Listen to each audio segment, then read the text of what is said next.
You know, folks in Washington like to invoke President Reagan's name often when they criticize President Trump. They say, or at least insinuate, that Donald Trump is nothing like Ronald Reagan. They say the current president's approach is nothing like the vision championed by Ronald Reagan at the height of the Cold War, as we grappled with the Soviets and ultimately prevailed. But those folks are wrong. They're dead wrong. Most who invoke Ronald Reagan's name today, especially self-styled Republican hawks, are not much like Ronald Reagan. The policies they've championed are nothing like his. In fact, for the better part of 30 years, they've been quite the opposite. If you look at actual policies, Donald Trump is the true and rightful heir of Ronald Reagan. It's President Trump who has inherited and restored President Reagan's powerful but focused and realistic approach to national defense.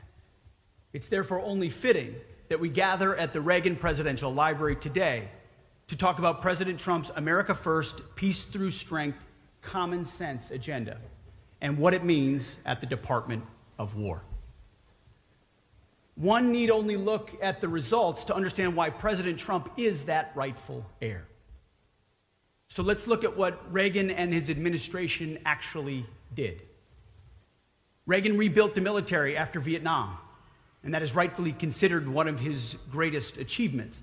President Trump has done and is doing the same, making historic investments in defense.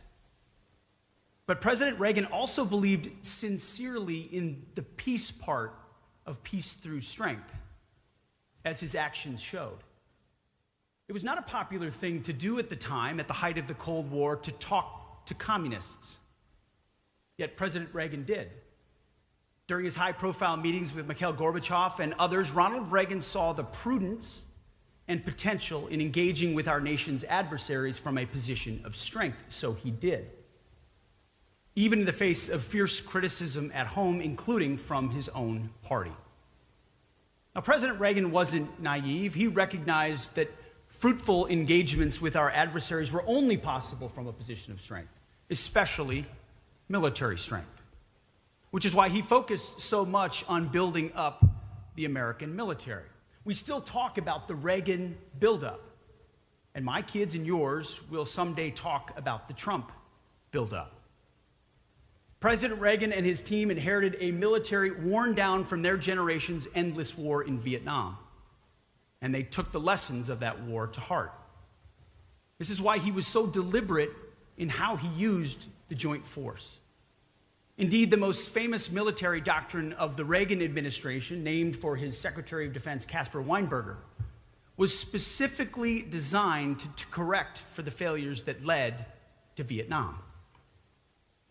Among other key principles, the Weinberger doctrine stipulated: 1, the United States should not commit forces to combat unless the vital national interests of the United States or its allies are involved. 2, U.S. troops should only be committed wholeheartedly and with a clear intention of winning. Otherwise, troops should not be committed. 3rd, U.S. combat troops should be committed only with clearly defined political and military objectives and with the capacity to accomplish those objectives. And 4th, the commitment of U.S. troops should be considered only as a last resort. This is sound stuff. And it was reflected in how President Reagan actually used the American military, namely in a focused, decisive manner, and only when he determined that it was in our nation's vital interest to do so.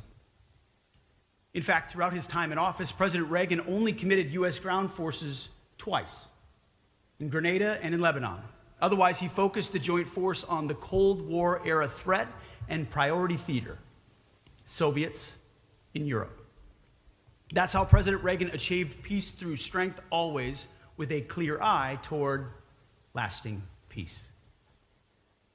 Suffice it to say, Ronald Reagan's disciplined, focused, and realistic approach was a far cry from the grandiose, nation-building, moralistic, and rudderless wars that many of his self-described acolytes led us into in the decades after Reagan left office.